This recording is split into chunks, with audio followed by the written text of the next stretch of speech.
Hello friends, welcome to SSC coaching centre. दोस्तों, आज मैं आपको बहुत ही अच्छे सवाल सिखाऊंगा। ये सवाल सीखना बहुत जरूरी है क्योंकि सभी एग्जाम में यही सवाल आते हैं। तो चलिए स्टार्ट करते हैं। पहला सवाल, अजय 90 रुपये में 18 संतरे खरीदता है और 15 संतरे 105 रुपये में बेचता है, तो उसके लाभ प्रतिशत ज्ञात करें।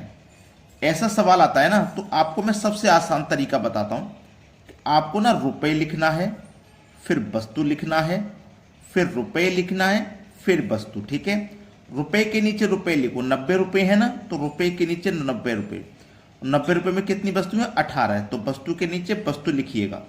फिर बाद में कितने रुपए हैं? 105, तो 105 लिखेंगे। और वस्तु कितनी है? 15।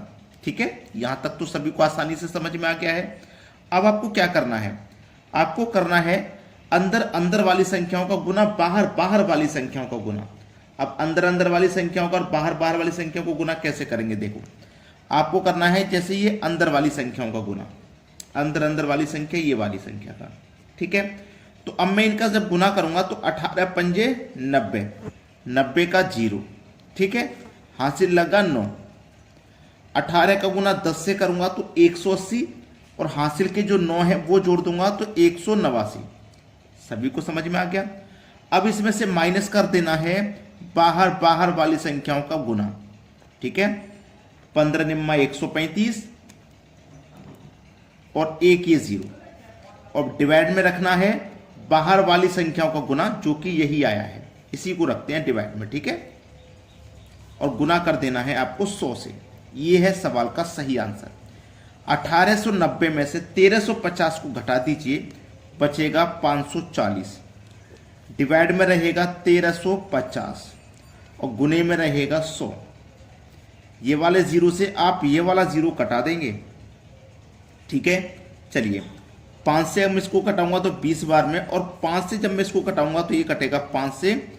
5 दुने का 10, 3 बचेगा 35, 5 सत्ते 35, 27 बार में, और 27 से 54 कट जाएगा 2 बार में। और जब 20 का 2 से गुना हम कर देंगे तो ये आ जाएगा 40%। ठीक है, और 40% कहां दिया गया? डी ऑप्शन में। सवाल का सही जवाब आ गया। सभी बच्चे इस सवाल को समझ लेना, सीख लेना।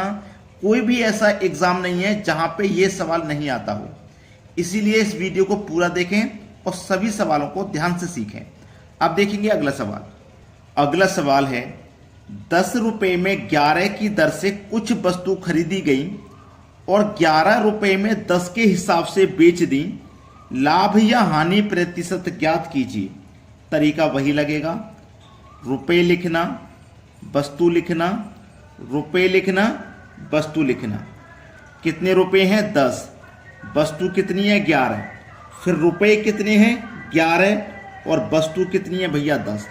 अंदर अंदर वाली संख्याओं का गुना कर देना। अंदर अंदर वाली संख्याओं को गुना करोगे 121, माइनस बाहर वाली संख्याओं को गुना कर देना 100, बटे में बाहर वाली संख्याओं का गुना, बटे में 100।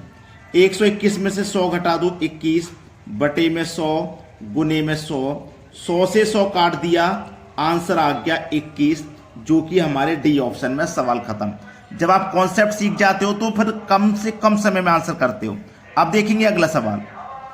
अगला सवाल है, 11 रुपए में 7 के हिसाब से कुछ संतरे खरीदे और 3 रुपए में 2 के हिसाब से बेच दिए, तो 30 रुपए की हानि हुई, तो बताएं उसने कितने संतरे बेचे? बहुत अच्छा सवाल।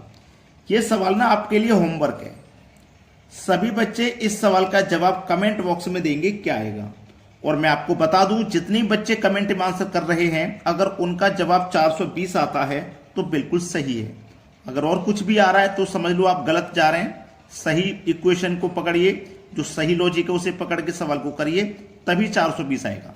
ठीक है दोस्तों, धन्यवाद।